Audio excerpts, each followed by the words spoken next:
Hello friends, இன்றைக்கி ஒரு ஈஸியான ஓட்ஸ் ஆப்பிள் போரிச் பார்க்கலாம். இது 6 to 12 months வரைக்கும் இருக்க பேபிக்கு எல்லாருக்குமே கொடுக்கலாம். 6 monthsக்கு மேலே இருந்தாலே கொடுக்கலாம். நான் இதில் டேட்ஸோ அத்திப்பழமோ ஆட் பண்ணியிருக்கேன். உங்களுக்கு வேணான்னா அது ஸ்கிப் பண்ணிவிடுங்க. 6 months 7 monthஸாக இருந்தால் அது ஸ்கிப் பண்ணிவிடுங்க.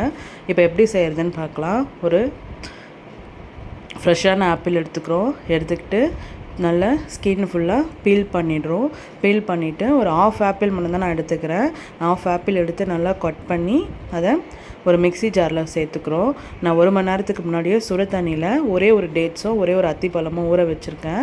அது ரெண்டுத்தையும் இதில் சேர்த்துக்கிறேன். அந்த தண்ணியை இதில் ஊற்றி நல்லா பேஸ்ட்டாக இதை அரைச்சிக்கிறேன். நல்லா அரைச்சிக்கிட்டு இப்போது ஒரு பவுல் எடுத்துக்கிறேன். ஒரு பவுலில் ஒரு 2.5 ஸ்பூன் ஓட்ஸ் பவுட்ரு போடுறேன். இது ஏற்கனவே நான் செஞ்சு வச்சுருக்கேன். லைட்டாக ஓட்ஸை வறுத்துட்டு அதை பவுட்ரு பண்ணி வச்சுருக்கேன். அதுலேருந்து 2.5 ஸ்பூன் எடுத்து நல்லா தண்ணி ஊற்றி நல்லா லம்ஸ் இல்லாமல் கலரிக்கிறேன். கொஞ்சமாக தண்ணி ஊற்றுறேன். ஏன்னா நம்ம ஆப்பிள் அரைச்சி வச்சுருக்கோம் இல்லையா, அதை ஆட் பண்ண போகிறதால கொஞ்சமாக தண்ணி ஊற்றி இதை சிம்மில் வச்சு ஒரு கொதி வந்த உடனே நல்லா ஸ்டிர் பண்ணிவிட்டு நம்ம அரைச்சி வச்சுருக்கோம் இல்லையா, இது ஓரளவு வந்த உடனே நம்ம அரைச்சி வச்சுருக்க அந்த ஆப்பிள் பொரிச்சை ஆட் பண்ணிக்கலாம். ஆட் பண்ணிவிட்டு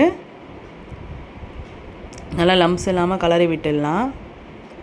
இப்போ நீங்கள் லம்ஸ் இல்லாமல் நல்லா கலரி விட்ட பிறகு நல்லா கொதித்து வரும்.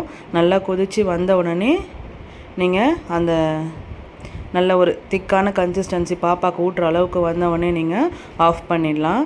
இது பிரேக்ஃபாஸ்ட்டாகவும் கொடுக்கலாம், நீங்கள் டின்னராகவும் கொடுக்கலாம். ரொம்ப ஹெல்த்தியான ரெசிபி, ரொம்ப ஃபில்லிங்காகவும் இருக்கும். ட்ரை பண்ணி பாருங்கள் ஃப்ரெண்ட்ஸ். பாய்.